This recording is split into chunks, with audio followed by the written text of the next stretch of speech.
She was sent to watch him die, but she fell in love instead.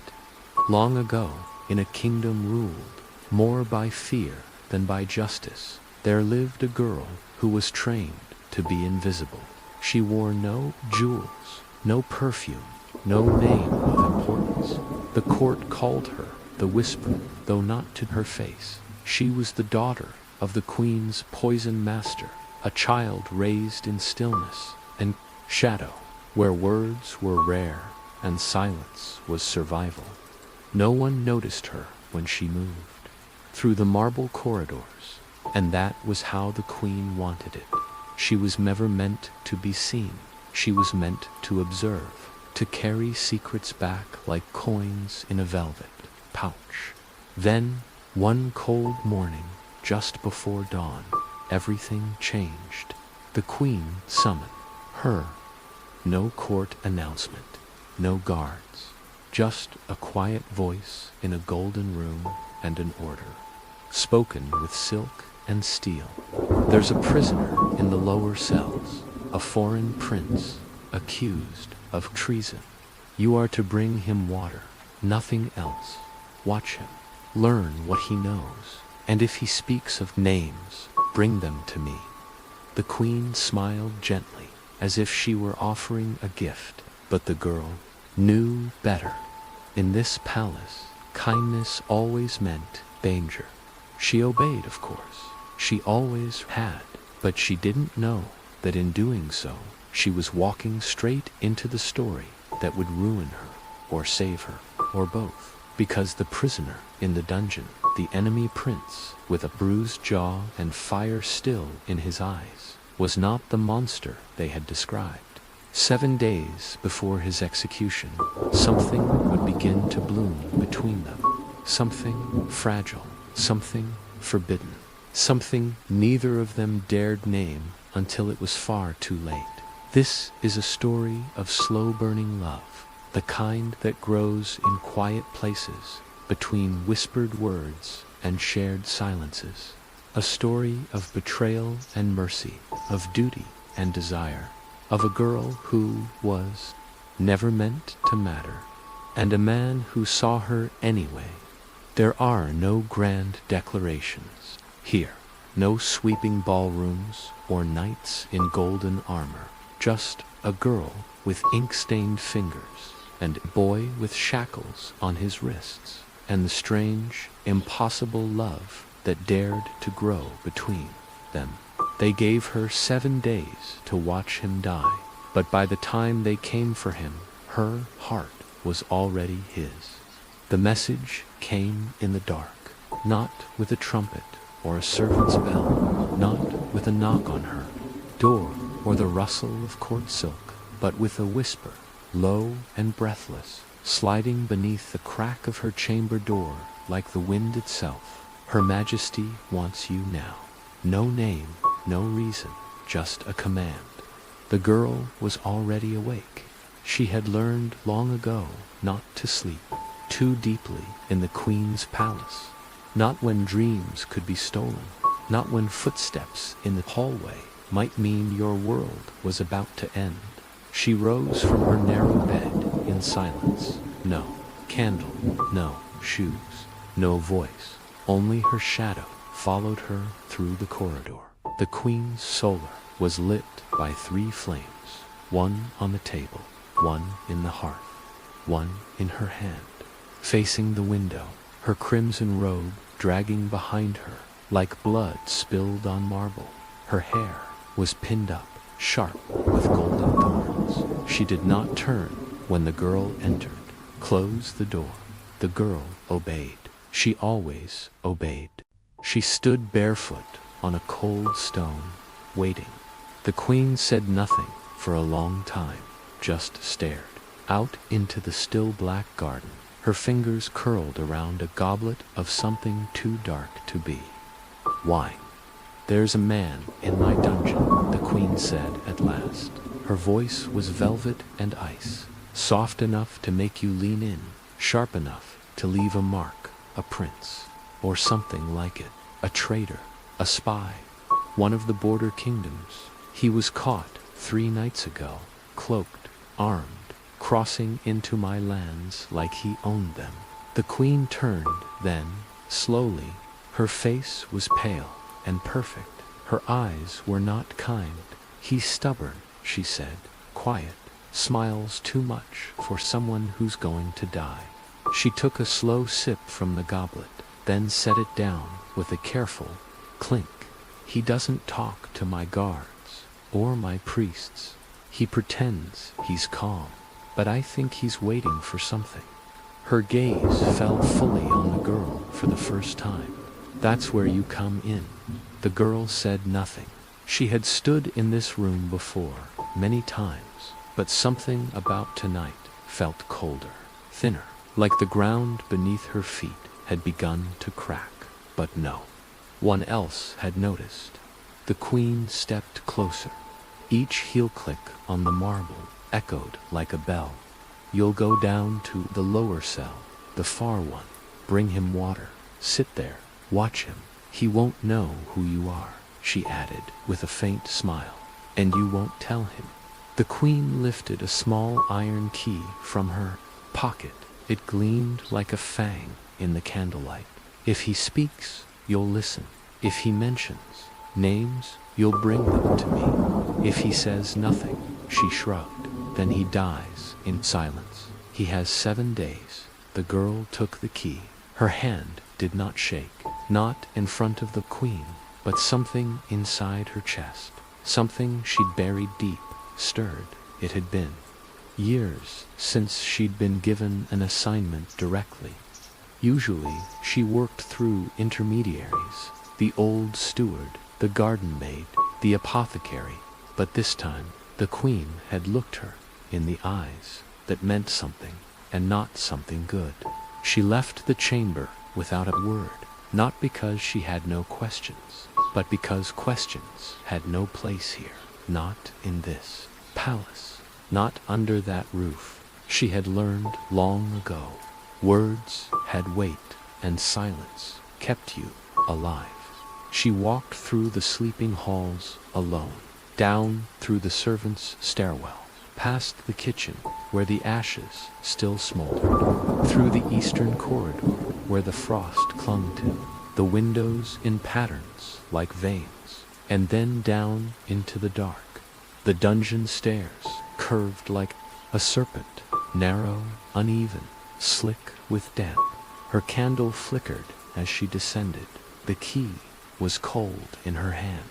She knew the lower cells. She had never entered them, but she had heard the stories. Everyone had. The queen didn't believe in torture, at least not the kind that left marks. She preferred other tools: silence, time, fear. She believed a slow death was the best way to catch the truth. And if the truth refused to come, then death would do, she found. The final cell. It was smaller than she expected. The air was thick, heavy. The torchlight caught on rusted iron and stone, slick with moisture. Beyond the bars, the prisoner sat with his back against the far wall. He didn't look up, not right away. She set down the tray, a cup, a cloth, nothing more. She waited. He shifted, slowly, turned his head, and that was the first time she saw his face. He was bruised, one eye swollen, blood dried near his temple. But beneath that, something sharp, beautiful. She did not answer it, not yet, but something in her had already begun to unravel. Not as royalty, not even as a servant, but as something stranger. A child, born unbroken. She looked away. Her heart had he looked at her, not like a prisoner, not like a man begging for mercy, but like someone who had just remembered something important. Give them silence, and they won't know where to bite. No right to beat faster. She was not here for herself. She was here for the queen. She never attended feasts, never stood in the wings of the ballroom. She knew, but still, as she turned to leave, She felt his eyes follow her, not with threat, not with fear, but with a question. Before she was the queen's shadow, before the palace learned to look past her, she was no. He served another purpose. For his was the hand that measured drops. He did not fear death, he measured it. He simply a girl with ink-stained fingers and silence braided into her bones. She had lived inside the palace all her life. She was the poisoner's daughter, not the kind who sweetened teas or dried lavender for, and no one ever let her forget it.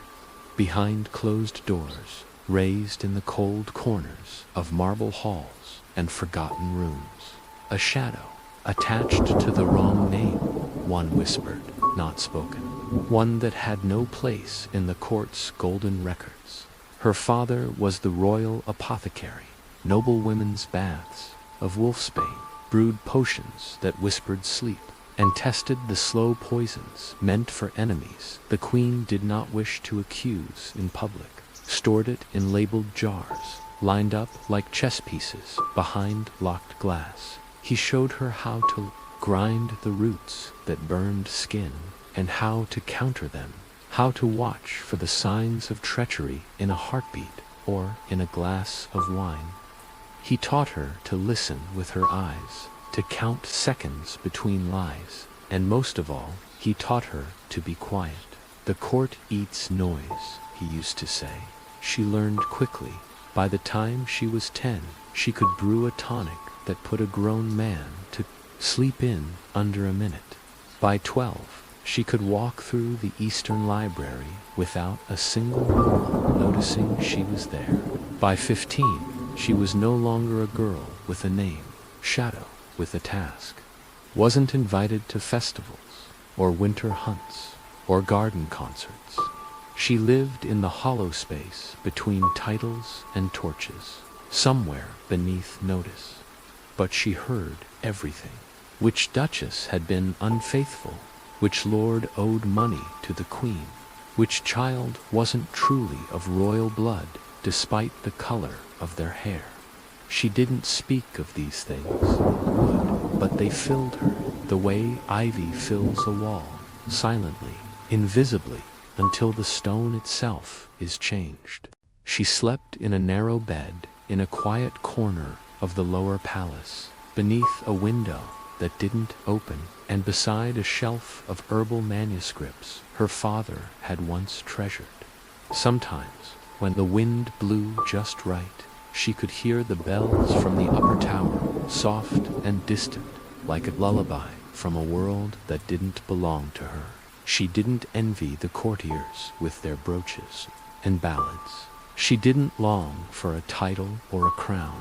She only ever wanted one thing to matter, just once, to be looked at, not through, but in the queen's palace, girls like her weren't meant to be seen. They were meant to serve, to observe, to disappear. And so she did, until the night came when she could no longer vanish, until the queen looked her in the eye and said, "You will watch him," until a prince's fate and a kingdom's secret was handed to a girl no one ever noticed. And now, all the quiet years, all the silent days, all the things she thought would never touch her, were about to collide inside a cell with rusted bars and a man who had no idea that this girl, this invisible girl, might be the one who would save him or end him. Maybe, just maybe, the one who would finally see him for who he truly was.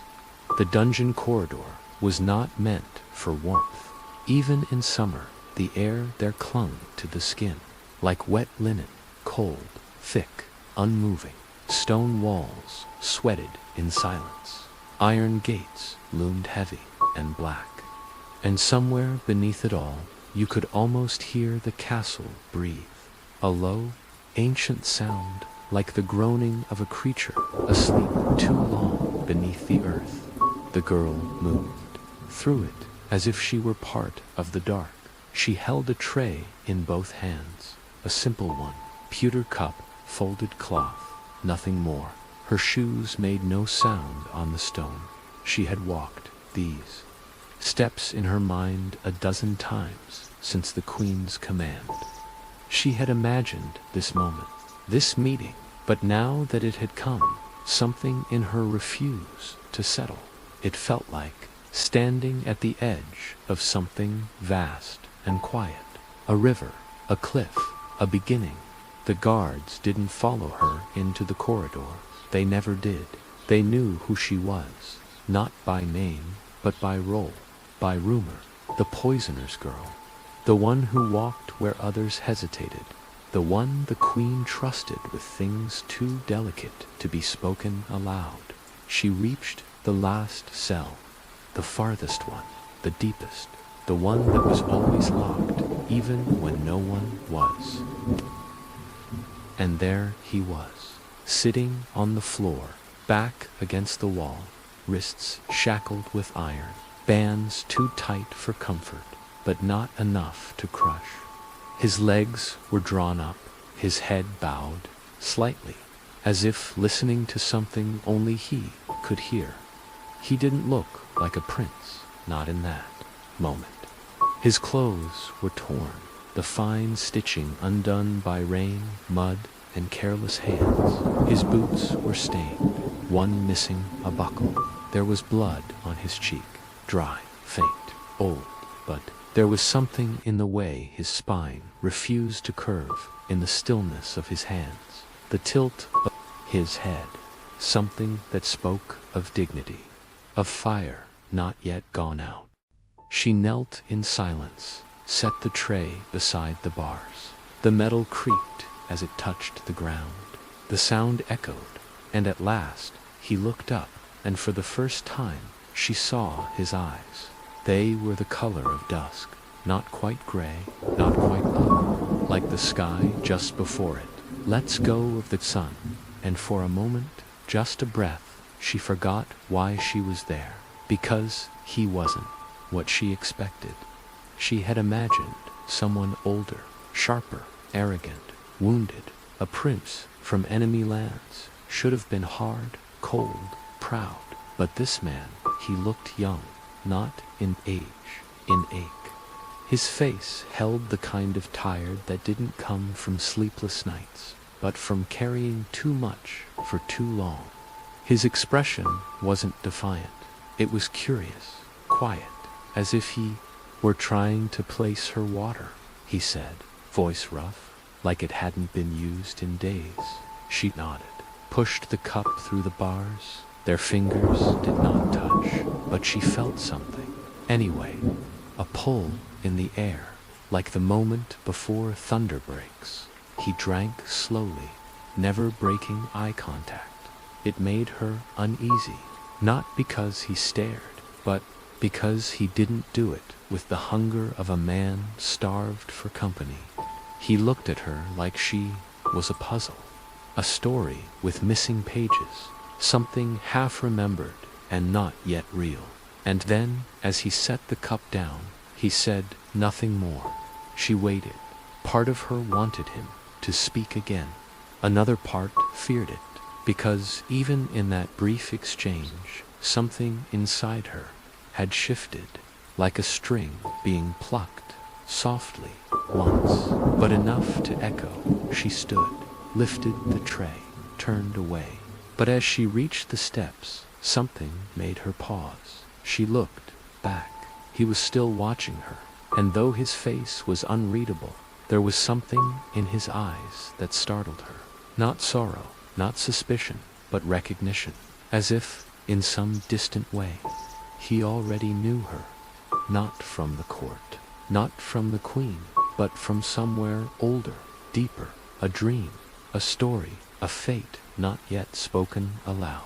She didn't sleep that night. She lay awake, staring at the ceiling, counting the rise and fall of her breath, as if that might slow her thoughts. She told herself he was just a prisoner, just another task.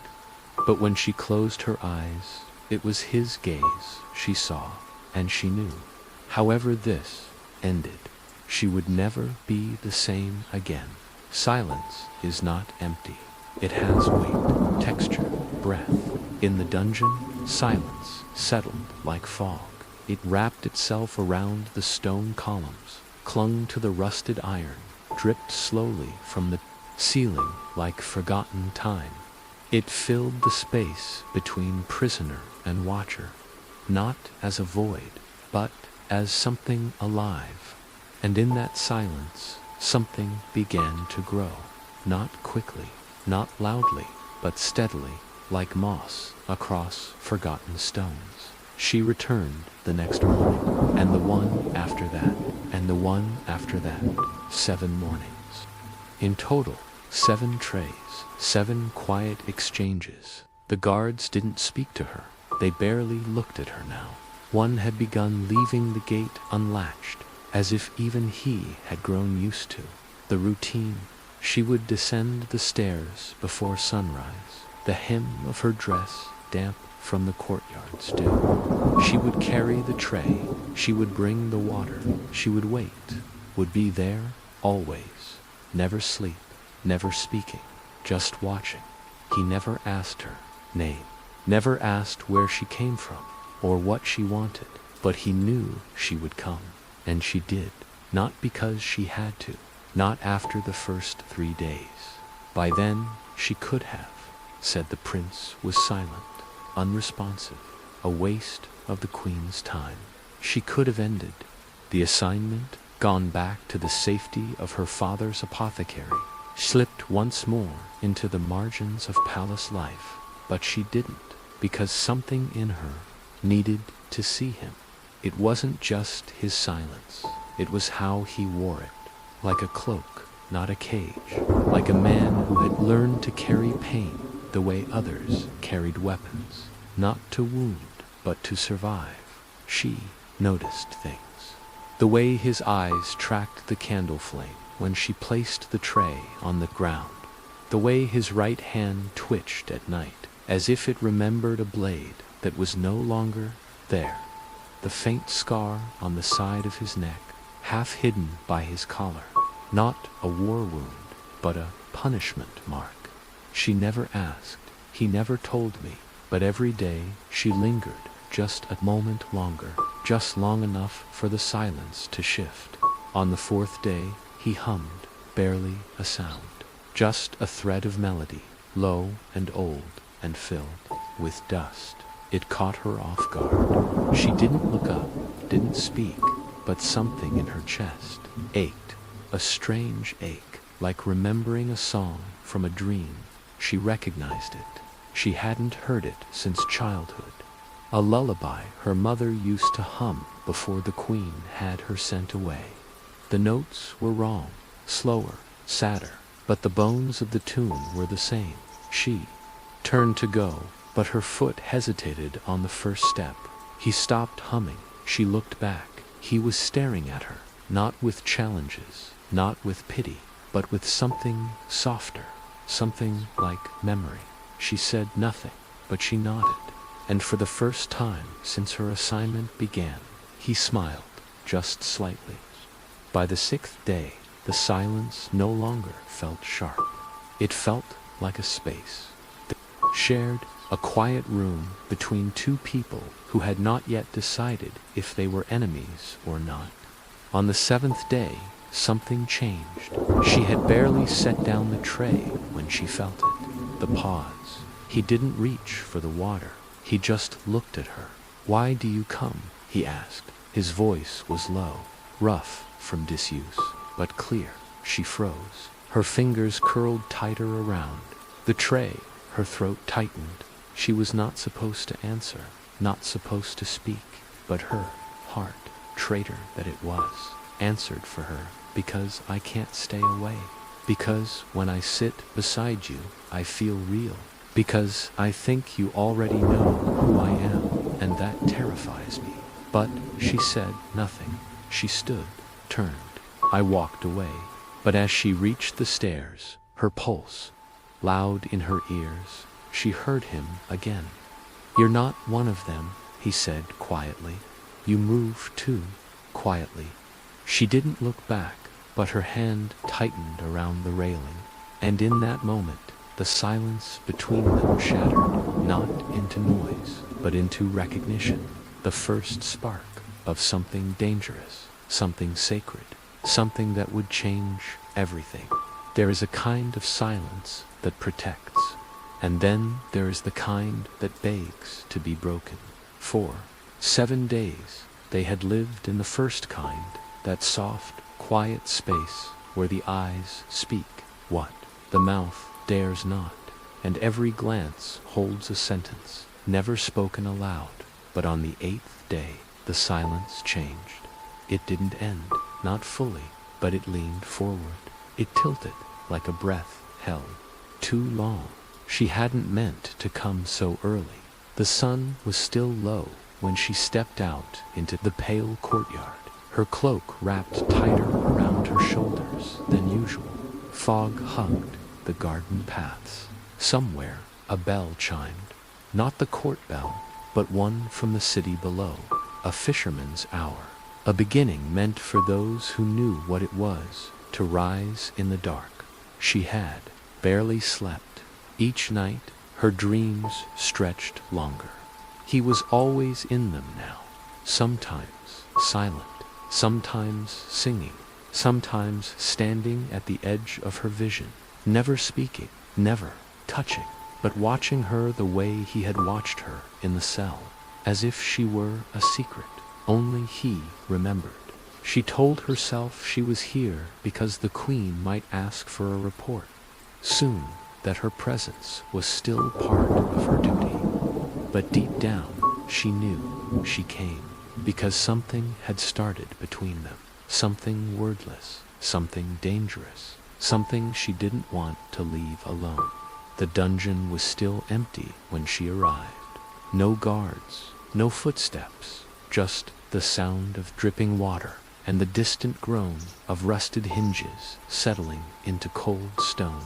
She descended the stairs more slowly than usual, the tray balanced carefully in her hands. Today it held the usual items, the cup, the cloth, the bread, but tucked beneath the linen, a single dried plum.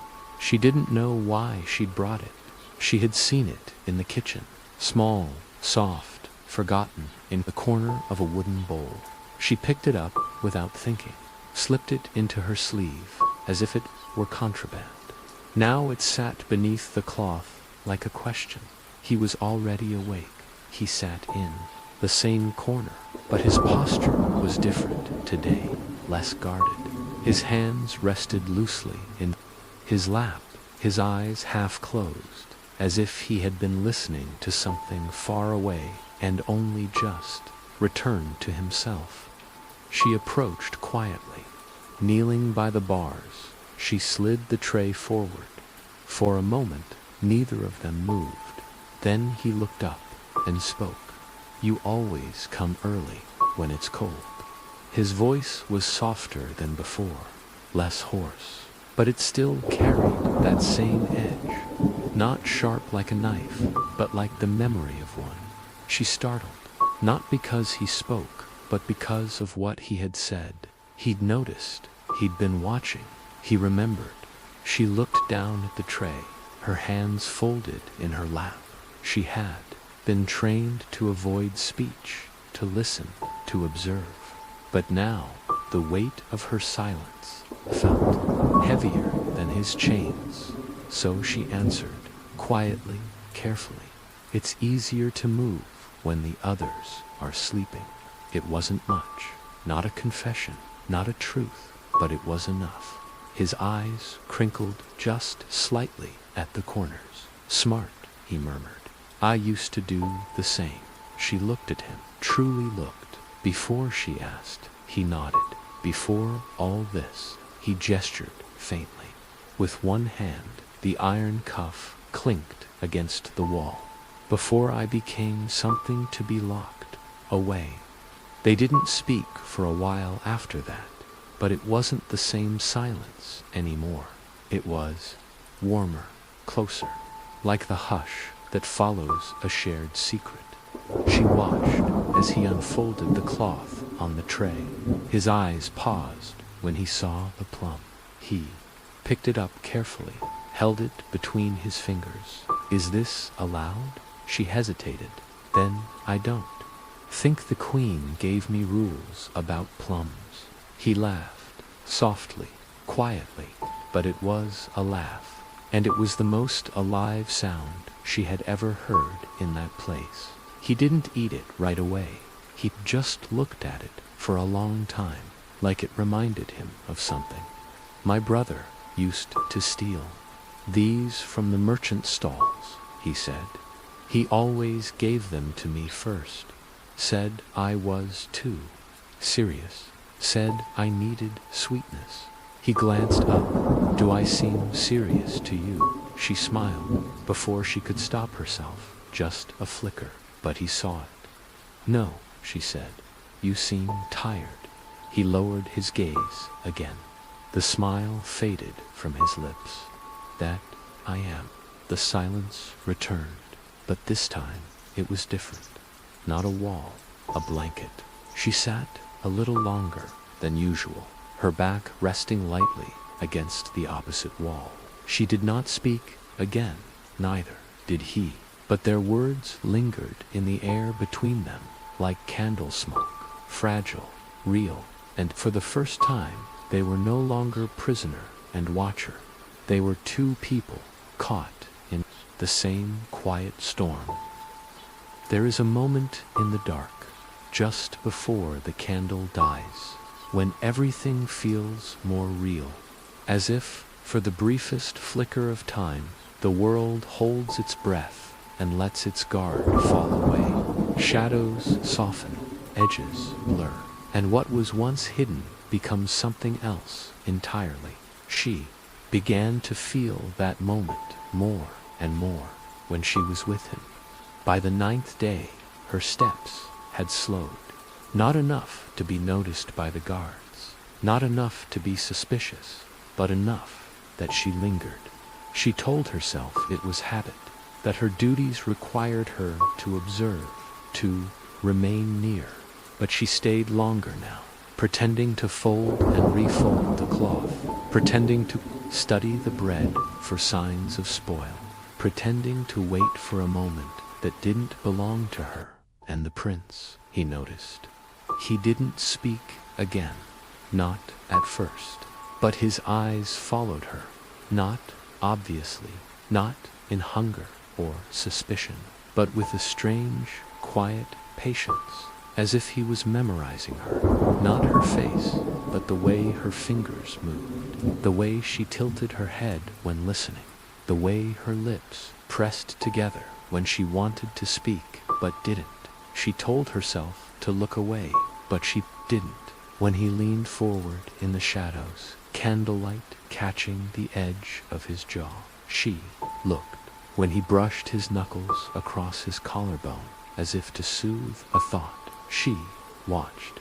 And when he blinked slowly in the dark, eyes soft and stormy, gaze fixed not on the tray but on her, she couldn't look away. The cell had become a place of strange gravity. It pulled at her, not in body, in soul. There was something in that room now. Not just fear, not just silence, but heat, not fire, not yet, but the warmth of something beginning. A candle, not yet lit, but ready. That evening, she sat by her window and didn't light the lamp. She watched the sky grow dim, the stars appear one by one. Her hands rested in her lap, still stained faintly with ink. She could still smell the candle from the dungeon, still feel the air, thick, damp, but alive. She tried to read, failed. She tried to eat, failed. All she could see behind her eyes, beneath her skin, was him, not his words, not his chains, just the way he had looked at her, as if she mattered, as if she were not some pawn. The queen moved in silence, but a real thing, a living thing, a girl with a face, a girl with a heart. The next morning, she brought a candle, not because it was needed. The dungeon already had torches, but this one was small, hand-poured, wrapped in rough cloth. She had made it herself long ago. A habit her father taught her, how to mix scents for sleep, how to seal wax, so it burned quietly. She didn't know why she brought it, only that she wanted him to have it, a piece of light, a piece of her. She placed it on the tray without a word. He raised his brows when he saw it, turned it in his hands, sniffed the base. Lavender, he said softly, and clove. She nodded. He smiled. A warm flame in a cold place. That night, she dreamed again. Only this time, he wasn't behind bars. They stood in the Queen's garden, the forbidden one, past the frost wall, where the roses bloomed black in winter. He took her hand, said nothing, but his eyes asked everything. And in the dream, she'd answered. When she woke, her room was still dark, but the shadows no longer frightened her, because somewhere beneath the palace, deep in stone and secrets, there was someone else who had learned to see in the dark. And now he saw her too. Stone walls aren't meant to carry voices. They absorb sound, hold it, swallow it, but some words, they find a way through, especially the ones not meant to be heard. It started with a story, a simple one. She had come early that morning, earlier than usual. Even for her, the halls of the palace still slept, but something inside her wouldn't. Not since the dream, not since the candle, not since the way he'd looked at her and said, a warm flame in a cold place. She couldn't stay away. She didn't bring a tray this time, just a cloth bundle and a book. The book had no title. The pages were old, edges curled from use. A story her father once read to her, when the world outside their window had felt too cruel to speak of. She had tucked it under her arm and walked through the corridors like a ghost. He was already waiting, not standing, not sitting, but leaning against the bars, as if he knew she would come, as if he had been listening for her footsteps. Their eyes met.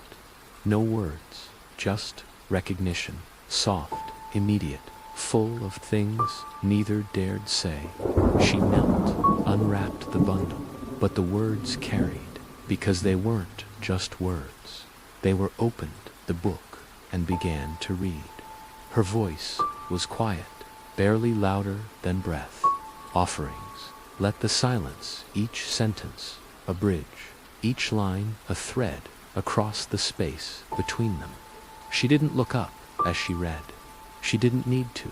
She could feel him listening, not just hearing, listening. The way someone listens when they're starving for something they can't name. The story was simple, a fable about a fox who falls in love with a flame, how he chases it through the forest, how it burns him, and how, in the end, the flame dies. Not because the fox caught it, but because he stopped chasing. She closed the book after the last line. Return. He didn't speak. Not right away. Then, finally, why the fox? She glanced up. He is something else. Something with a name I haven't dared to say. I remember laughter, he said. The next day, he whispered through the bars. What did you dream of last night? She didn't, but her cheeks turned warm. You don't have to tell me, he said gently. I just wanted to know if I was, and he laughed. Not cruelly, not into chaos, but into something so quiet, so real, that the stone, not loudly, just enough to, and a line drawn in charcoal. She didn't notice it right away. It was from before. My brother used to make me laugh until, because just a simple, arched line, like the beginning of a sentence that hadn't yet decided not to him. Then her thumb caught something strange, a ridge, a curve, drawn with a fingertip, dipped in not for him, not louder, not faster, but closer. He didn't speak, didn't nod, but his eyes, they were waiting. Then, just before she stood again, she paused and looked at him, just as she knelt, but long enough for the silence to thicken. His gaze flicked to the cloth, back to her, delicate, knowing, and she sat at her desk, the old one her father used to use, scarred, set the tray down, as if each at first she thought it was a smudge, a stain from ash or soot. But when she opened just for herself, she read it once, then again, and each time it felt more real. The next morning, when she reached the last cell, he was already sitting, but he had still sent it. Instead, she slid it into the seam of the bread roll, not to her. She carried the tray like it was made of glass. Every footstep, not a symbol of, if he didn't, then it was lost. But somehow, she knew he would look. She didn't sign it. He had written it. He had chosen to speak, not aloud. But this was louder. He keeps running. He was quiet again then, even when it hurts.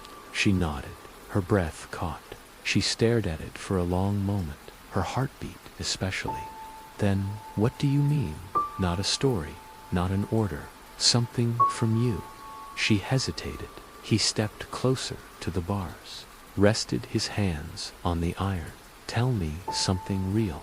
Her heart stumbled, the kind that snuck out without permission. He noticed, and his smile grew wider. Then, when I was small, she whispered, I used to hide in the kitchens, not to steal food, to listen to the servants talk.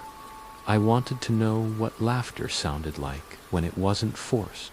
A pause. Then, I haven't laughed like that since. He stared at her for a long moment, not blinking. My ribs hurt. A faint smile ghosted across his mouth. He'd do impressions of our father's court advisors, especially the ones with powdered wigs and noses too big for their masks. She smiled. That night, she wrote a letter. Didn't seal it. She folded it once and tucked it into the hollow behind her headboard. It read, He is not a stranger anymore, yet answer. Make her look at him in it. Her voice caught in her throat. You were. And with those 3 words, spoken not in defiance or rebellion, but in truth, the silence between them collapsed. Itself felt changed.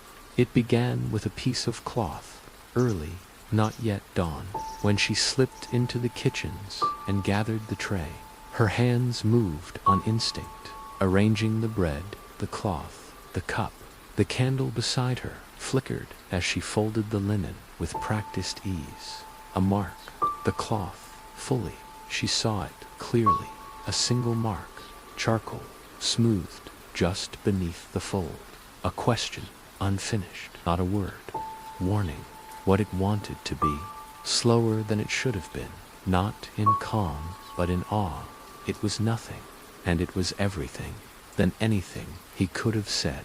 Because it wasn't just a message, it was a risk. There were no safe notes in the Queen's court, no hidden corners that stayed hidden forever. If anyone saw this, if anyone even suspected, it would mean questions, and questions meant ruin. Down the stairs echoed differently that morning. Stone beneath her feet was trying to tell her something, as if the dungeon had been holding its breath, and now it was finally exhaling. Up, slid it through, glance, then down again. Still, he said nothing, but his fingers brushed the fold. She churned and left, but this time her hands trembled. That night she didn't sleep, with knife marks and ink stains, and stared at a blank scrap of parchment. How do you answer a question without words? She picked up the pen, then put it down again, picked it up, paused. Finally, with a hand steadier than she expected, she wrote, I saw it. She didn't sign it, didn't decorate it, didn't fold it into the shape of something clever or cute. Just one line, one truth. didn't place it in the cloth, too obvious, inside, but just beneath the fold, where the crust lifted at the edge. If he looked carefully, he'd find it. When she arrived at the cell that day, something was different. He stood when she entered, just slightly, not straight, not defiant, but like a man waking from a long sleep. He didn't smile, but he nodded, and that was enough. She returned to her chambers with a heart that felt too large for her chest. Not because she'd said much, but because she had said something. And in this palace, where silence was safety, where her words had always belonged to others, this was the first thing she had written that belonged only to her and to him. She didn't know what would come next. She didn't know if he would answer, if he'd understood what her message really meant, if he had read between the letters and seen what lay underneath. But she knew this. The silence had opened. And in that opening, fragile, narrow, terrifying, something new had begun. The note was hidden in the cloth again. Not drawn this time, not a curve, not a symbol, but a sentence, written in hurried, slanted ink that had bled a little at the edge of the fold, as if the writer had changed his mind once, twice, before settling on something simple. Who are you? 3 words. 3 very dangerous words. Because in a place like this, in a palace ruled by fear, where names were power, and knowing was as lethal as a knife, that question was not casual. It was a key, and handing over the answer was like handing over the lock it could open. She stared at it long after she returned to her chamber. The note lay on her desk, pressed between a piece of cloth and an old book to flatten it. But no weight could flatten what it made. Her feel. He wanted to know her, not her duty, not her title, not the task the queen had given. Her, the girl behind the tray, the eyes behind the silence. It shouldn't have mattered. He shouldn't have mattered. But she knew, deep in her chest. She didn't sleep that night. She paced. She reread his note again and again until the curve of his letters burned behind her eyes. She opened her drawer, the one where she kept her father's old tools, found a scrap of paper, folded it in half, unfolded it, folded it again.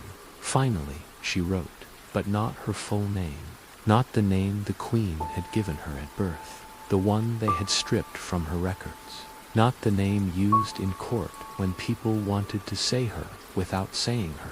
No, she wrote, the one she had always used for herself, in the letters she never sent, in the journals she burned at the end of every winter. Lenore.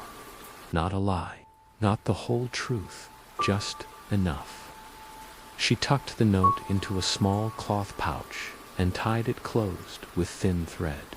The next morning, she placed it at the very bottom of the tray, beneath the bread and beneath the cup, hidden but not impossible. She didn't linger that day. She couldn't bear to. She set the tray down quickly, kept her head low, turned before he could say a word. And yet, just before she climbed the first step, she heard him. Thank you. Her breath caught. It wasn't what he said. It was how he said it. Like it mattered. Like she mattered. Like her name, even the version he didn't yet know was borrowed, meant something to him already. That night, she lit the lavender candle she had made for him, not to test it, not to count its hours, just to remember what it felt like to give something of herself and have it received. The flame flickered softly beside her bed as she lay down, and for the first time in years, she didn't fall asleep thinking about the queen. She fell asleep thinking about him. Once the first name was given, the floodgates began to open. Not in a rush, not all at once, but with the slow, aching caution of people who had spent their whole lives hiding and were now daring, one word at a time, to be seen. She didn't expect a reply the next morning. Part of her believed the risk had been too great, that he'd read her name, tucked it into memory, and burned the parchment for safety. But when she lifted the cup from the tray, there it was, a note carefully folded, tucked into the hollow base. Her breath hitched as she unfolded it. His handwriting was neater this time, confidence, like a man who hadn't written in years, but remembered how once his fingers began to move. Lenore, you don't have to keep coming. No, but I hope you will. If you do, tell me what the Queen fears most. Maybe I'll finally understand why she locked me away. She read it once, twice, then pressed it flat beneath her palm, letting the weight of it sink into her skin. He had called her by name. He had asked question, not about her, about the Queen, and that was the first crack in the wall. The letters came more frequently after that, once a day at first, then twice, then folded, so small, so expertly. They fit between the base of the cup and its curved handle, between the folds of the cloth, in the seams of her sleeves. The petals of dried flowers, their hiding places, became a language of their own, a rhythm, a ritual, and with each note, something deepened between them, something built, not with touches or promises, but with truth, he told her, about his brother, about how they had grown up beside a river where the reeds whistled when the wind came from the east. He was born first, but never acted like it. I was always the one who worried. He was always the one who laughed. He told her the Queen had once promised peace, a treaty signed in silver, a marriage proposed, then withdrawn, a visit made, one that ended, with poison in a shared cup and 5 dead within the hour. They blamed us, said we plotted it. But I remember my father's face when the letter came. It wasn't anger, it was heartbreak. He told her he had come alone. No spies, no soldiers, just one name and a sliver of hope that somewhere in the palace archives someone had preserved the antidote for the same poison that now lived in his brother's veins. I thought if I could find it, she'd let me leave with it. I didn't realize I'd become part of the silence she keeps beneath the crown. She wrote back, carefully, softly. Each letter was short, but every line mattered, she told him. About the garden behind the Queen's solar, the one no one visited but the doves, she told him. About the way the Queen's voice changed when she spoke about justice, how it grew, sweeter, too sweet, like a song with a hidden knife, she told him. She had once found a book in her father's study about rare poisons used in treaties, and that she remembered the page that described a slow, irreversible toxin used only once during a failed royal engagement. It affects the lungs first, then the eyes, then the heart. She didn't ask if that was the one. She didn't have to. They began to learn each other's rhythms. He wrote at night, folding his replies, care before sliding them beneath the plate she always left behind. She wrote by candlelight, in her room, every stroke of the quill a rebellion, every word a secret blooming in ink. Sometimes their letters were light. What do you miss most? Bread that doesn't taste like chalk, he wrote. What about you? Rain, she answered, and the sound of someone calling my name without suspicion in their voice. Sometimes they were harder. Are you afraid? Every day. But I've lived too long in the dark to stop walking now. They began signing them, not with full names, never that. He signed his as T. Nothing more. She didn't ask what it stood for. Not yet. it didn't matter, because in every letter, in every breath that passed between those pages, he was becoming someone to her. And maybe she was becoming someone to him. Not a guard, not a servant, not a shadow, just Lenore. The girl with the quiet hands, the girl who brought him water, the girl who whispered to him through stone. Sometimes she would pause before sliding her note into its hiding place, not because she was afraid, but because she wanted to hold the moment, that small, breathless space between writing and risking. Because once it left her hands, the words belonged to both of them, and there was something achingly beautiful in that surrender. They never spoke of love, not yet, but it was in every line, every shared memory, every question asked in darkness, every folded note, tucked where no one else would ever look. Because love, when it begins, is quiet, and in a place built on silence. It was the loudest thing that had ever existed. There are stories we tell the world, and there are stories we carry like scars, hidden, silent, tender to the touch. She had never told hers, not because she was afraid, but because no one had ever asked. Not really. Not with eyes that waited for an answer, not with hands that held no expectations. Not like him. His letter had come at dusk. She had opened it slowly, standing beside the candle, her hair still damp from the wash basin, the room filled with lavender smoke and the first hints of night. What was the first thing you lost that you never got back? That was all it said. No greeting, no signature, just a question. And yet, somehow, it was the most honest thing anyone had ever asked her, because it wasn't about facts, or names, or histories. It was about grief, the quiet kind, the kind no one sees, the kind you bury inside your ribs and smile over. She didn't answer right away.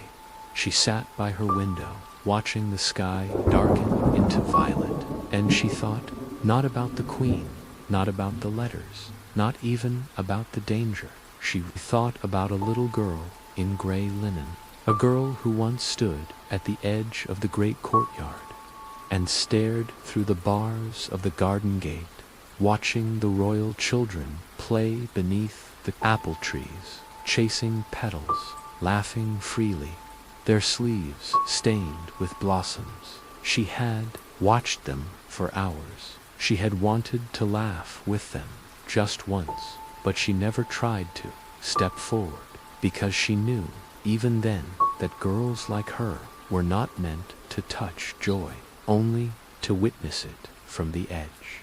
She picked up her pen, and for the first time in years, she told the truth. When I was 6, I asked the Queen if I could see the garden, just once, not to walk in it, not even to speak, just to sit by the gate, while the others laughed. She said no, but she said it, sweetly, so the pain would sting deeper. She told me girls born in shadow do not belong in places touched by light. I never asked again. She paused, then added, that was the first thing I lost. The belief that I could be part of something beautiful. She folded the letter with care, but this time she didn't hide it. She placed it on top of the cloth, in plain view, and set the tray down as always, her hands steady, her heart absolutely not. He didn't look at the note right away.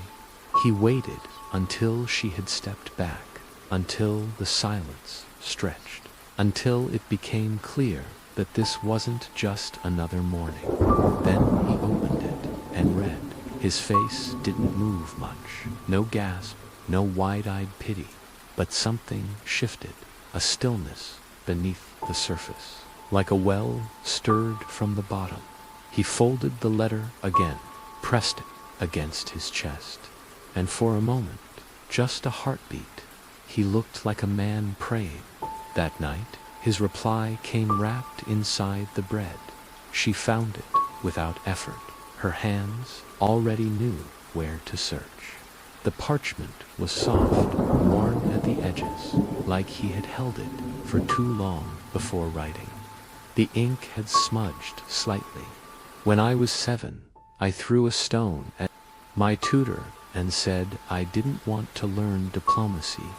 My mother laughed, not because she found it funny, but because she said, "At least you finally said what you meant." She was the only one who ever let me speak without consequence. She died the next year, and I've been learning silence ever since. She read it 3 times, then a 4th. Each time it carved something deeper into her. Not pain, not sorrow, but recognition, because what he had given her wasn't just memory. It was the reason he listened so well, the reason he spoke so little, the reason he saw her, really saw her, when no one else ever had. They were both children of silence, both raised in the hollows of powerful people, both taught that stillness was survival. And now they had chosen each other as the place where silence could end. She lit her candle that night with shaking hands, watched the wax pool at the edges, watched the flame lean toward the parchment on her desk. But she didn't burn the letters. She placed them in a box, wrapped in a scarf her mother once stitched, tied with a ribbon the Queen had never seen, a treasure chest of dangerous truths, a record of something soft and blooming, something no dungeon could hold. Some truths arrive like thunder, others arrive like a whisper that changes everything. It happened in the stillness of morning. A thin mist clung to the corridor walls. The dungeon was quiet, not just because of the hour, but because the guards had begun to grow bored. No one spoke of the prisoner anymore. No one asked if he had confessed. The Queen had not inquired. In days, he was forgotten, but not to her. She walked slower that morning, not because she was tired. She hadn't slept, but because her thoughts felt heavier than her footsteps. His last letter still echoed in her chest. The memory of it clung to her skin. He had written about his mother, about silence, about a boy who lost the only person who let him speak freely. And now, she wanted to tell him something more, something truer. She hadn't decided yet what it would be. Maybe her real name, maybe a memory, maybe the reason she still dreamed of. The river near the border, though she had never seen it. But none of that happened because he said something first. She had just set the tray down, their usual routine. No words at first, no rush, but then, just as she reached for the edge of the cloth to slide the tray through, he spoke. "Your name isn't Lenore." Her hands froze. "Not really," he added. "Is it?" She looked up, slowly. His eyes weren't accusing. They weren't angry. They were steady, warm, unblinking. She opened her mouth, but nothing came out. Because, at that moment, she couldn't decide whether she felt exposed or relieved. "It's not a trick," he said. "I'm not reporting you. I'm not using it against you." He reached into the collar of his shirt, pulled out a piece of parchment, folded, thin, worn, soft, from being touched too often. "You wrote it once, years ago, on the back of a garden map, left it in a book in the palace library." She blinked, hard. How could he possibly? "I was there once," he said, "a guest, before the border closed, before the war. I was just a boy. No one noticed me. You dropped the map. I picked it up. It said, 'My name is Leora, and I want to run.'" She couldn't breathe. The stone wall behind her might as well have cracked open. "I never forgot it," he said quietly. Not the name, not the handwriting. He looked down at the parchment. Again, not the idea that someone else wanted to leave, just like I did. Leora. No one had spoken that name in years. Lenore had always been the shield, the invented version, the softened lie wrapped in obedience and service. But Leora, that name carried blood. It belonged to her mother's tongue. It was the name whispered in the early hours, tucked beneath lullabies, and pressed between kisses on her forehead before the queen had taken everything. And now he had spoken it, not to hurt her, but like a secret, long remembered, like a treasure he'd kept safe. She didn't cry, but she wanted to, not from sadness, but from the unbearable feeling of being seen. You remembered, she whispered. It wasn't a question. He nodded. I didn't know it was you, not for sure, not until you gave me the candle. He smiled, softly. You mixed the oils wrong, too much lavender, just like the one I found in that library drawer. She looked down at her hands, at the tray, at the iron bars between them. You say something sooner, he tilted his head, because names have power here, and I didn't want to steal yours. The silence that followed wasn't uncomfortable. It was sacred. A space made of trust, a space where everything between them had suddenly become real, not imagined, not romanticized, but earned. She stepped closer, reached through the bars, just barely, and he did the same. Their fingers touched, lightly, briefly, but at that moment 1,000 unsent letters passed between them, not in ink, not in parchment, but in the electric, shivering knowledge that she was not just a spy, and he was not just a prisoner. They were two people who had seen each other before the world told them who they had to be. That night, she didn't write, not because she didn't want to, but because there was nothing left to say on paper. What needed to be shared now would be shared in presence, in glances, in breath, because some truths, once spoken aloud, change the shape of everything. Some betrayals arrive, like lightning, fast, loud, impossible to ignore. Others creep in, like fog through a crack in the stone. And by the time you notice, the world is already drowning. It began with a shadow outside her chamber door, not unusual. The queen kept guards near every corridor, especially since the northern unrest. But this shadow lingered longer than it should have, didn't move, didn't cough or shift its weight like most do. It just stood, listening. That night, Leora didn't write. She sat by her candle, eyes trained on the parchment, but her hand wouldn't move. Something felt wrong. The dungeon had been colder that morning. The hall is quieter, the air still, like the castle itself had stopped breathing. And when she had slipped the tray through the bars, he hadn't smiled. He had watched her intently, as if memorizing her face, and said nothing. Not even when their fingers brushed. She lit a second candle and placed it near the door. If the shadow returned, it would move. It didn't. But in the morning, the candle was gone, and in its place, folded into the corner of her deferred desk drawer, was a parchment she hadn't left there. She opened it with shaking hands. Only one line, written in the queen's hand. You were never meant to leave the dungeon either. Her body went cold. She read the line again and again. It didn't make sense, except it did. Suddenly, everything did.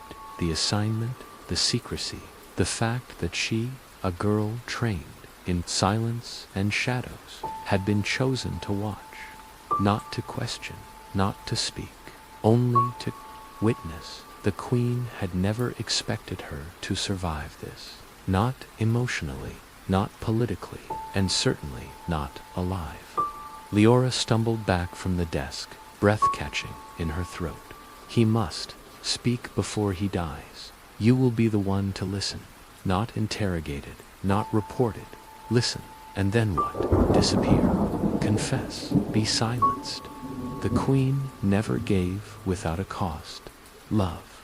The one thing Leora had dared to feel was the most punishable crime of all. She ran, not through the main hall that would be seen. She took the back corridor down, through the servants' passage, where the dust still clung to the corners of the stone and the air smelled like iron.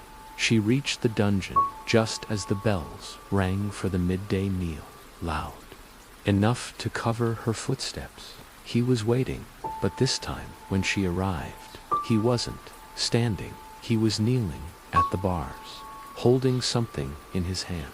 When he looked up at her, there was no surprise in his eyes, only sadness. You found it, he said quietly. You knew, she asked, voice barely a whisper. He nodded. Not at first, but I started to suspect when the guards stopped changing shifts. When, the same day I used your real name. Leora closed her eyes, the weight of it pressed against her like a stone slab. So, this was all a plan. He looked up at her then, truly looked, and something flickered in his expression. Not guilt, but something worse, tenderness. No, the plan was hers. He held up the object in his hand. It was a scrap of parchment, singed at the edges, still warm from the candle's touch. This was mine. She took it, opened it. Inside, in his handwriting, they want you to fall in love with me, so they can watch how it. I won't let them, but I think it's too late. Her knees gave out. She sank to the floor. Destroys you. Beside the bars, pressing her forehead to the iron. Why me? She asked. Because you're and alone, and easy to forget. She let out a breath that shook. Then why loyal? He said softly. Did you let me love you? He didn't answer at first. Then because I did too. The silence between them cracked like glass, not shattered. Then she stood. He did too. Not a drizzle, not polite, but a torrent. The kind that soaks the world in seconds. And what? Don't let her win. Neither reached for the bars this time. She tried to. It tears. It floods. Hair clinging to her cheek. Dress heavy. Breath uneven. It reveals. But this time, he said nothing. And neither did she. Not at first. The queen was nowhere to be seen that evening, but no longer whole. Lightning flickered across the stone. They're moving the date, she said. Her not from fear, not from the pain, not from what had always been quietly. She had retreated to her upper chamber before dusk, flat, deadly calm, the execution. He stepped closer. She nodded. The thunder cracked so loud above them that the dust fell from the ceiling. They both each other, not as a prisoner and watcher, not as enemies from opposite thrones, but even in the rain, even at the edge of goodbye. If I die, he whispered, let it be, for we don't have time to plan, she said. No more letters, no slow steps. Then. They both laughed, and this time she didn't hesitate, not through the bars, not with desperation. The wind, not empty, not hesitant, but full, like a breath. She met him halfway, her hand in his, her forehead a single, stunned sound, because this was not a moment for words. The storm had not stopped, rain still inside. Two people clung to something the queen could not of joy, not of ease, but of everything they had built. Looked at her. Then we risk everything. You shouldn't be here, he said softly. It's not safe. Nowhere is she. Dawn. The silence between them was louder than the storm. She's afraid of what every note, every word, every glance was now soaked in danger, not just from the queen, afraid someone might listen. He let out a bitter laugh. She should not with food, not with a letter, not even with a reason. She just came, but from the truth. Use you, he said, to extract whatever's left of me. She already has, she whispered. We have one choice left. She met his eyes. It began with thunder, not in the sky, but deep, rolling through the stone walls of the dungeon, as if the heavens had cracked open and were calling the palace to answer. Rain followed like a war drum, makes it impossible to tell where the sky ends and the earth begins. A storm like that doesn't ask permission. Her absence wasn't suspicious yet, as she often did when the world outside misbehaved. But Leora, she didn't retreat. She returned to the dungeon, because everything inside her had unraveled, and she didn't know how else to hold it. The torches had gone out in the stairwell. The rain had found its way through cracks in the stone ceiling, turning the steps slick. The cold wind chased her down every corridor.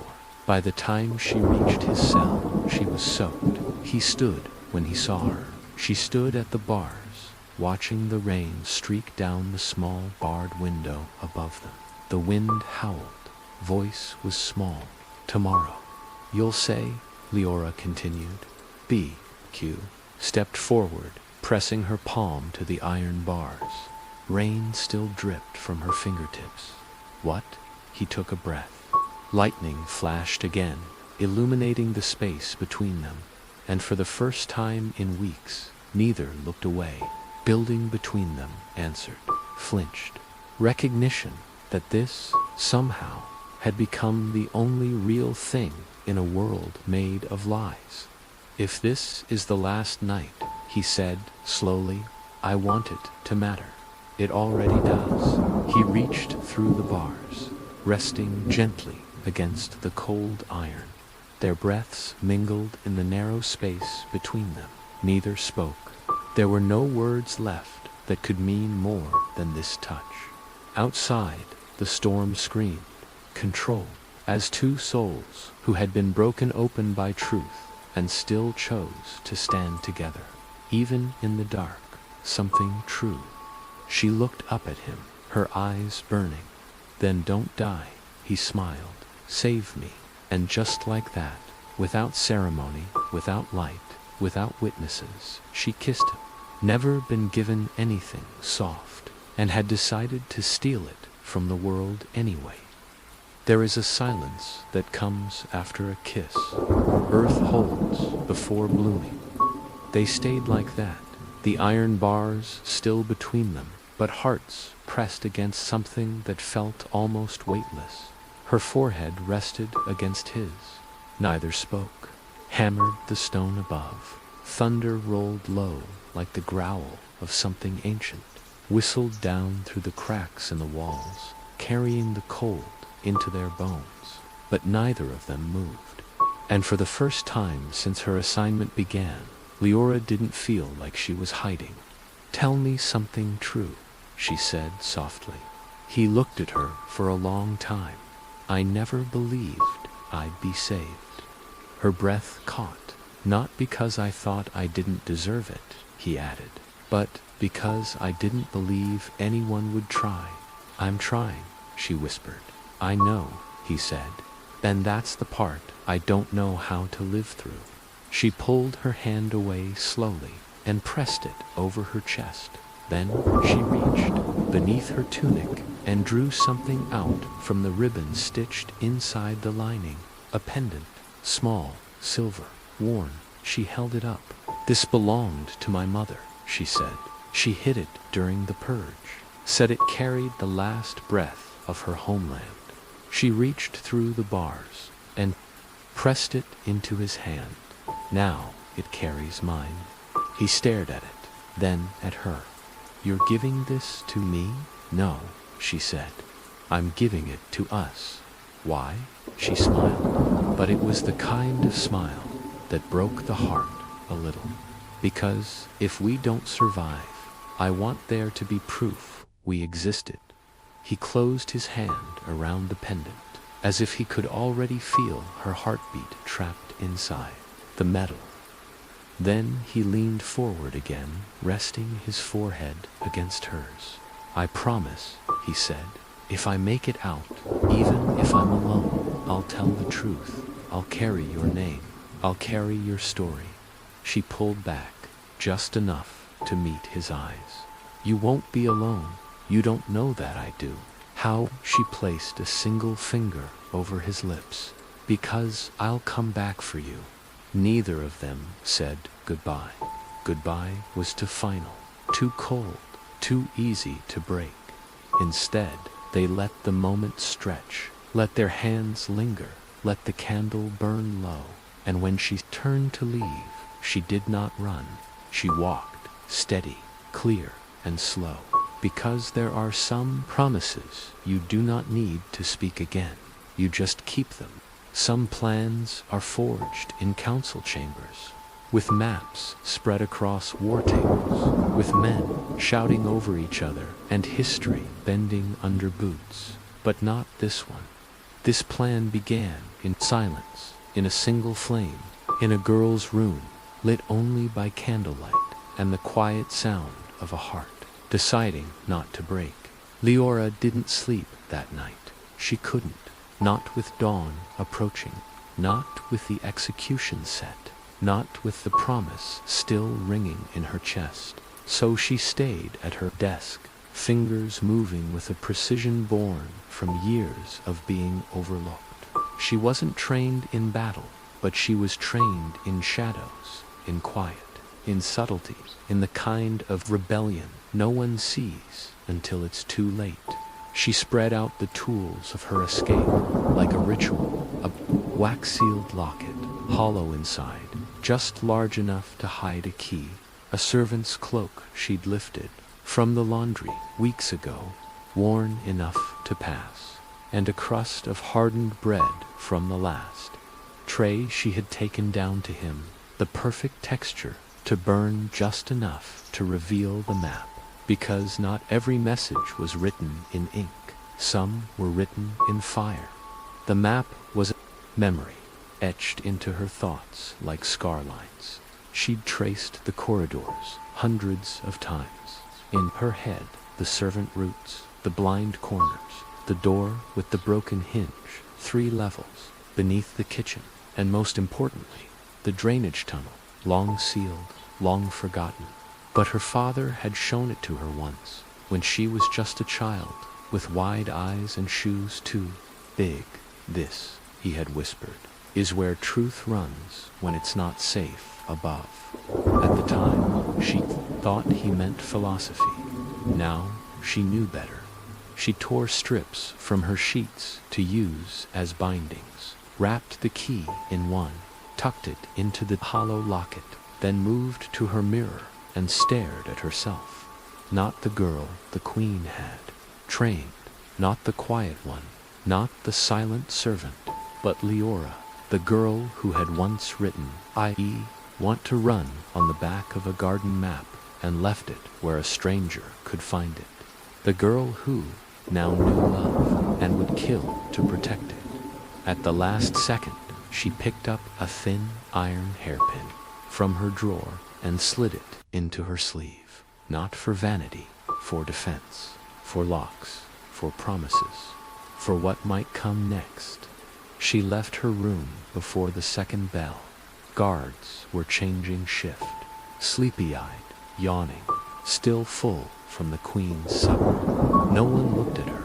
No one ever did. That was her greatest weapon. She was invisible until she didn't want to be. Down the servants' stairs, through the wine cellar, past the rat-crawled corridor behind the butcher's quarter. Each step calculated, each pause timed to the breath of a world too proud to notice her. When she reached the dungeon, she didn't knock, she didn't call out. She simply unlocked the cell, quickly, precisely, and stepped inside. He stood the moment he saw her. and in his eyes was everything she needed: fear, hope, love, and the silent question, "Are you really doing this?" She nodded, then held up the locket. "The tunnel starts beneath the old kitchens. We have to move before they ring the bell for execution." "You're trembling." "I know. You don't have to do this." "Yes, I do." She reached out, took his hand. "Because I promised. Before you flee a place, you look at it one last time, not because you'll miss it, but because part of you already knows. You'll never be the same once you leave." They didn't leave right away, even after the cell door creaked open, even after the key was safely hidden and the candlelight began to tremble with their nerves.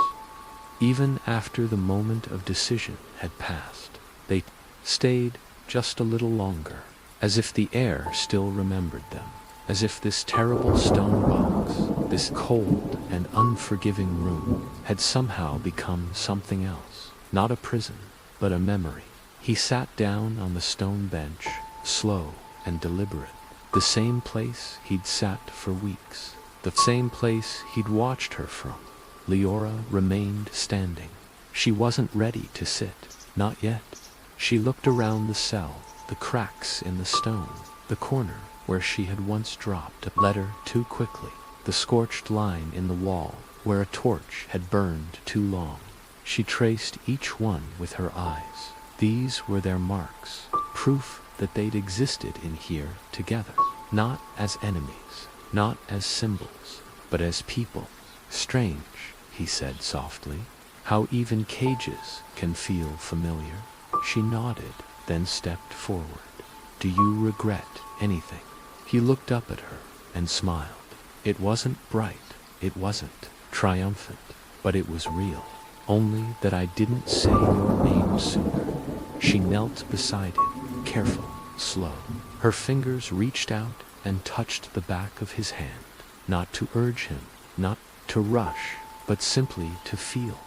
His skin was warm, his pulse steady, and for a moment the silence between them was holy.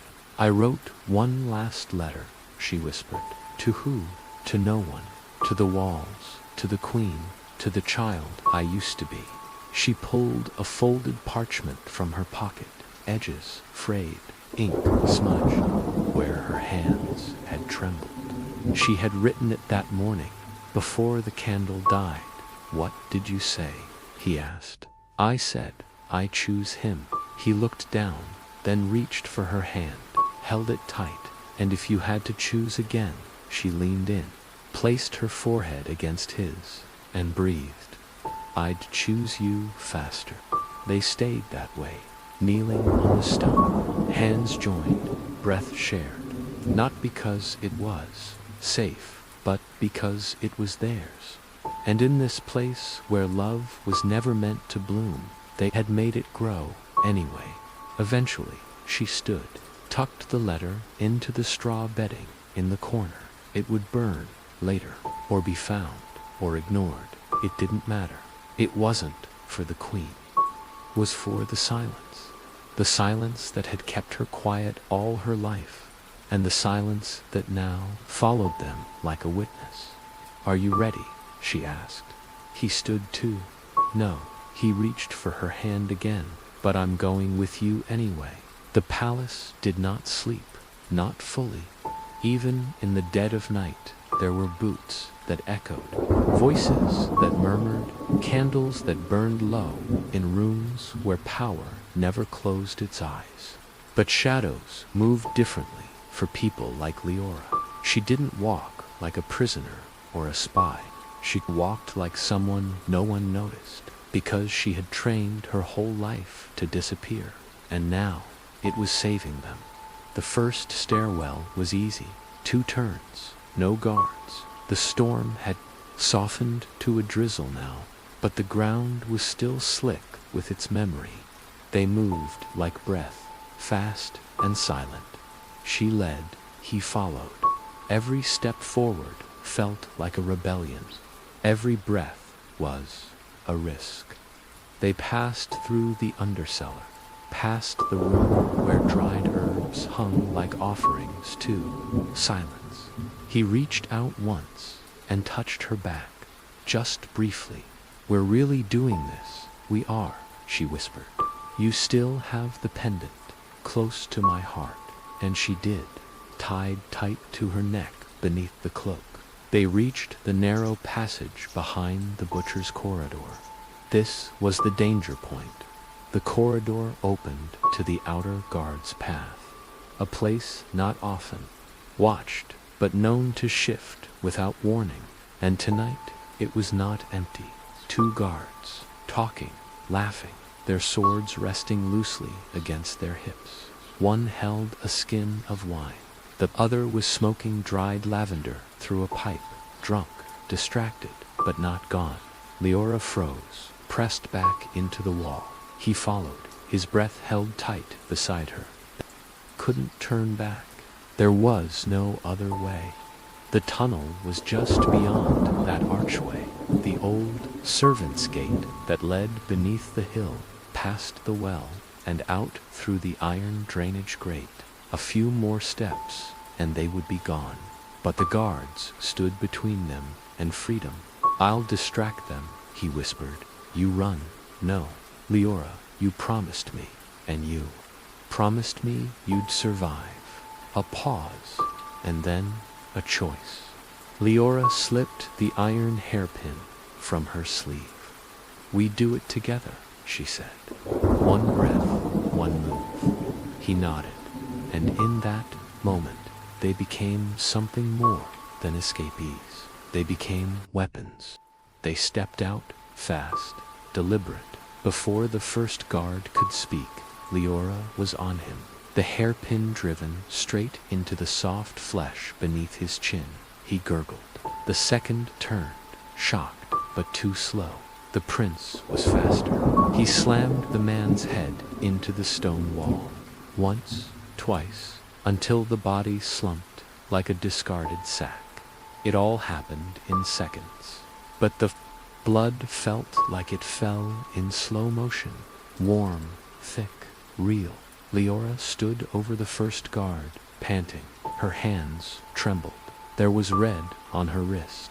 His blood, her blood. She couldn't tell. She looked up, and he was already beside her, holding her, pulling her in. "You're shaking," he said. "I've never killed before. You did what you had to." He looked at me like I was a ghost. "You were. You came from nowhere, but I'm still here." He nodded. "And now we run." They grabbed a cloak from the guard's shoulders, wiped what blood they could from their hands, covered their faces with soot from the torch basin. Then they fled down the tunnel, through the hidden gate, past the iron grate they pried open with bruised fingers and the help of a broken sword. Mud swallowed their boots, cold clung to their lungs, but the air was no longer poisoned by stone. It was free. They didn't speak, not until they crested the hill and saw the flicker of dawn at the edge of the sky. She collapsed into the grass, he beside her, both breathless, both bleeding. His arm had been cut. She hadn't noticed when she tore a strip of cloth and bound it. Does it hurt? Not as much as staying would if he reached up, touched her cheek. "You saved me. You saved me. Where do we go now?" She looked to the horizon, then back to him, where the queen can't follow. This is the part where survival no longer feels like victory, because running means nothing without the weight of what was lost, and what was almost lost. The storm had passed. The walls were behind them, but now came the journey forward, over cold water, through aching silence, and toward a future they had no map for, only each other. The sun hadn't fully risen, but the sky had begun to lighten, just barely, casting the hills in a silver kind of blue. Leora's cloak was soaked through. Her legs were numb, her fingers scraped and bleeding from the iron gate, from the fall. From everything they had made it over the last ridge. But now they faced the river. It wasn't wide, but it was fast. Rain-fed and angry, the current snarled through the narrow gorge. Like a living thing, the stones were sharp, the water black, and the banks too steep to follow. Upstream for long. It wasn't like this before, Leora said softly. Her voice was hoarse. It's the storm, he replied. It turned it wild. She nodded, then closed her eyes. We'll cross anyway. He didn't argue, didn't ask how. He just looked at her, really looked, and then unfastened his cloak, already torn from the fight. We'll go slow. You hold on to me. What if it pulls us apart? Then we find each other again. She wanted to believe him, so she nodded, and together they stepped into the freezing water. The shock of it was immediate, a breath stolen, a gasp she couldn't take back. The water gripped her legs like iron chains. The current pulled, the stones shifted, but his hand never left hers. He waded first, his body blocking the worst of the current. She clung to him, every step a battle. It wasn't deep, not yet, but it was enough to drag, to slip, to drown. Halfway across, the footing gave way. Her foot slid between two stones and stuck. She gasped, fell forward. The water slammed into her side like a blow. She choked, reached, tried to pull free, but it was his hand that found her, his arm that wrapped around her waist and yanked her forward with a force she didn't know he had left. They stumbled, fell, went under for a second, then broke the surface, coughing. By the time they reached the far bank, both were shivering uncontrollably. She collapsed into the mud, arms around herself. He dropped beside her, panting. Neither spoke, just breathed. The sun had risen now, low and gold, but cold.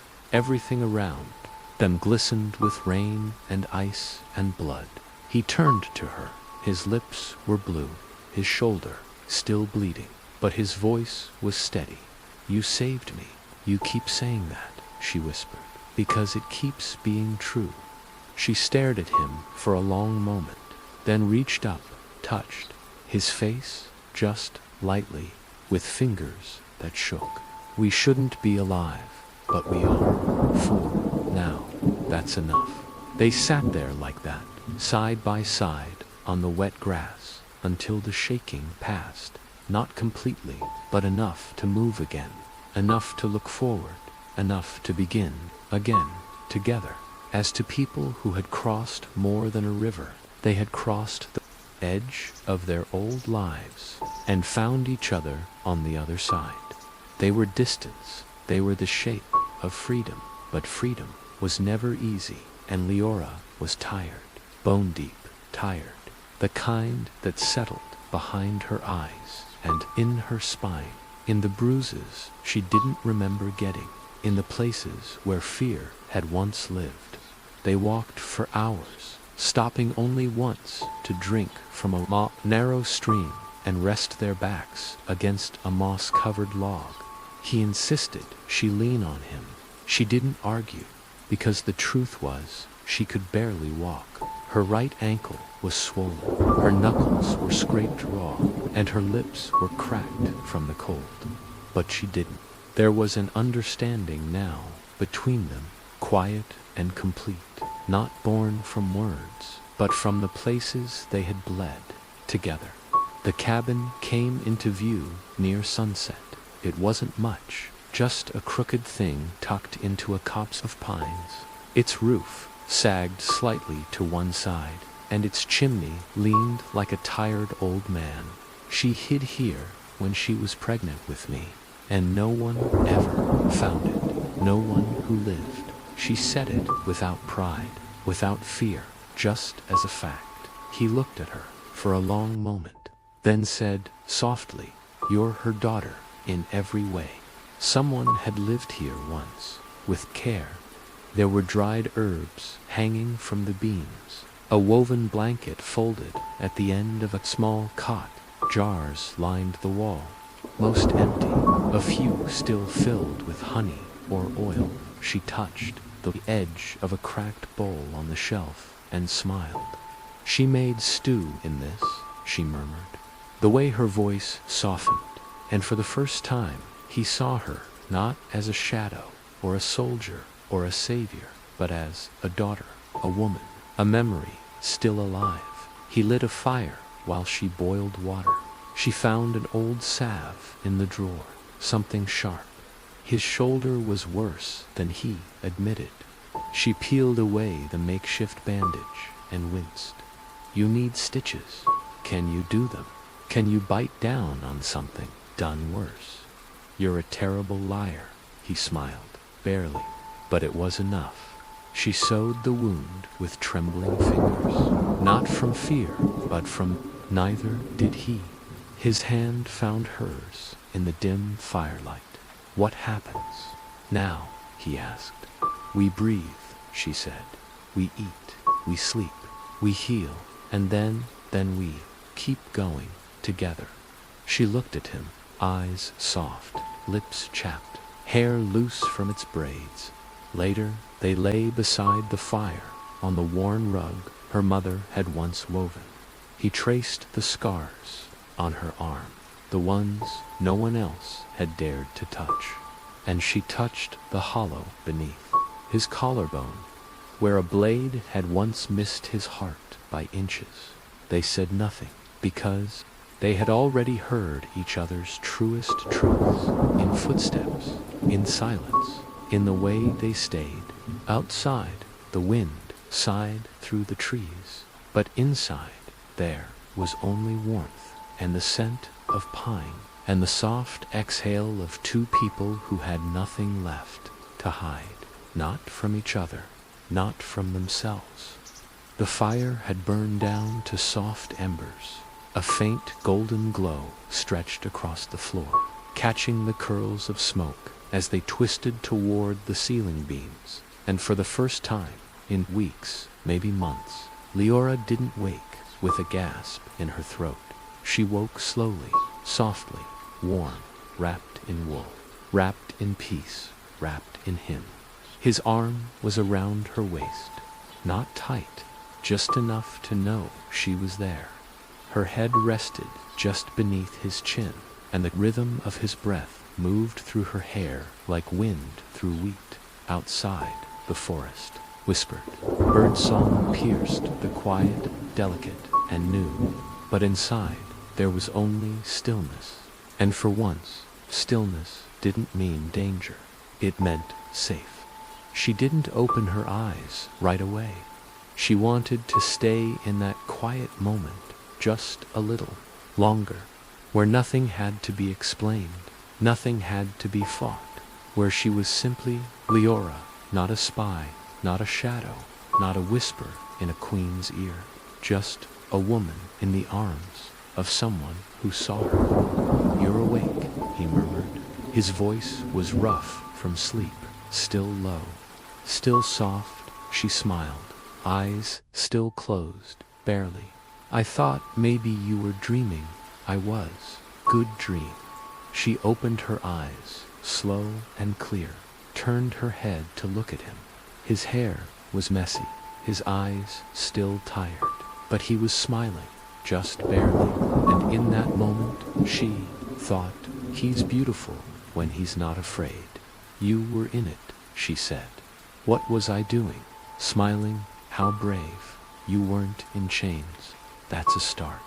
She reached up and brushed a leaf from his hair, then let her hand linger, fingertips tracing his temple, his cheek. "You were free." He looked at her, not as if he didn't believe it, but as if he wanted to. "And you?" "I was beside you." They lay like that for a long time. No words, no need. The fire popped once.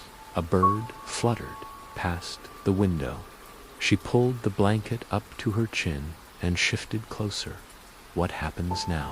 he asked. "We live. That's it.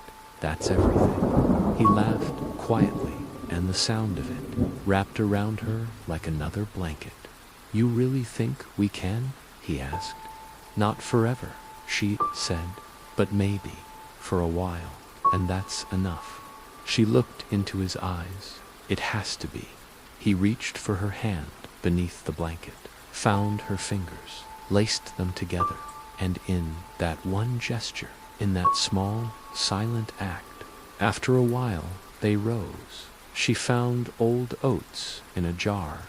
He gathered firewood. They made a breakfast that didn't taste like escape or fear or rationed scraps. It tasted like home, like a beginning. Later, when the sun had climbed higher and the world beyond the hills had begun to stir again, he stood in the doorway, looked out at the trees, the mountains in the distance, and said, without turning, it was worth it. She joined him, placed her head against his shoulder. All of it, every bruise, every step, every wound, even the blood, even the silence. Why he turned to her, touched her cheek, because it led me here, to the cabin, to you. The queen rose before the sun, as she always did, not because she needed to, but because power didn't sleep. Not truly. She lit no candle. She didn't need one. She knew the palace by heart. Every stone, every corridor, every locked room. She had ruled it too long to be uncertain, too long to be afraid. And yet, that morning, as she crossed the corridor leading to Leora's quarters, she felt something unfamiliar trailing at her heels. Not fear, but absence. The guards stood where they always had, unmoving, unreadable. The air was still, but the queen's steps slowed. Something was wrong. She could feel it in her bones, like a chill through old glass. She reached Leora's door and knocked once. No answer. She opened it without waiting. The room was empty, utterly so. No scent of lavender oil, no steam from morning tea, no faint shuffle of footsteps or the rustle of gray fabric, just silence, but not the kind Leora had mastered. This was a silence that screamed. The bed was made, but too neatly. The window was cracked open, just an inch, and on the small writing table beneath the mirror, a candle had burned down to the base. Its wick was nothing but a curl of black smoke, still faintly warm. Beside it, a single folded piece of parchment, sealed with nothing. Not wax, not a crest, just folded once, clean and sharp, like a blade. The queen did not pick it up at first. She stood over it, stared, as if the letter might catch fire under her gaze alone. But it didn't. It simply waited, patient, unapologetic. At last, she reached for it. Her fingers were steady, but her chest was not. She unfolded the parchment. It was brief, just one line, written in Leora's careful, almost invisible script. I choose him. No signature, no farewell, just that. 3 words, but to the queen, it may as well have been a declaration of war. She crushed the letter in her hand, stared out the window toward the hills beyond the reach of her rule. So be it. But there was something behind her eyes, something tight, unspoken, because deep down she knew what this letter really meant. Not just defiance, not just escape, but freedom, real freedom, the kind that couldn't be chained or silenced or used, the kind that slipped through, fingers like smoke, leaving nothing but the scent of what might have been. And in that empty room, with the candle burned low and the wind slipping through the crack in the window, the queen sat in Leora's chair, alone, with nothing left but the ghost of the girl she thought she could control. The garden was nothing special. No carved marble fountains, no sculpted hedges or golden gates, just wildflowers, tomatoes ripening in the sun, a crooked fence that needed mending, and a child's laughter, light, unburdened, drifting through the warm summer air. Leora knelt in the dirt beside the lavender patch. Her hands were stained with soil, a smear of green across her cheek. She wore no crown, no cloak, no mask, just a dress that smelled like thyme and sun-warmed cotton, and for the first time in her life, she felt whole. Not because she had everything, but because nothing was stolen from her anymore. "Mama," the girl shouted from across the yard, holding a frog in both hands. "That one stays." Outside, Leora laughed, brushing off her knees. "But he likes me, so do the carrots. You don't put them in your bed, do you?" The girl squealed and ran back toward the pond, curls bouncing, voice rising like a song only children remember how to sing. Behind her, the cottage door creaked open. He stepped out, hair grayer now, shoulders broader, but eyes unchanged, eyes that still held every secret they'd once whispered through prison walls, eyes that knew her. He leaned against the doorframe, watching them both. "She's turning wild," he said with a grin. "She gets it from you." "No," he murmured. "She gets her courage from you." She stood, crossed to him, and rested her forehead against his. Their hands found each other, like they always had, with no ceremony, just certainty. "Do you ever miss it?" he asked. "Life before, only in one way, which, if we hadn't gone through it, I might never have found you." He closed his eyes, held her tighter. "Then I'd go through it all again," she smiled. "So would I." The wind shifted, soft and warm.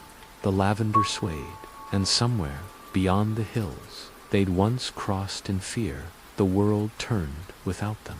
It could keep turning, because they had stopped running, they had stopped hiding, and somehow, impossibly, they had made it out together. The child ran past them again, barefoot and muddy and laughing, like the whole world belonged to her. And maybe it did, because her mother chose love over silence, because her father never stopped believing, because two people were once trapped in the dark, had walked into the light. They didn't need palaces or titles or victory. They had this, each other, the sun, that smell of earth and wild rosemary. A life built not from what they escaped, but from what they chose. And in the end, as the evening light kissed their little garden and the laughter echoed into the hills, Leora looked at the man beside her and thought it was worth it. Every second, every scar, every stolen moment that brought her here, it was all worth it.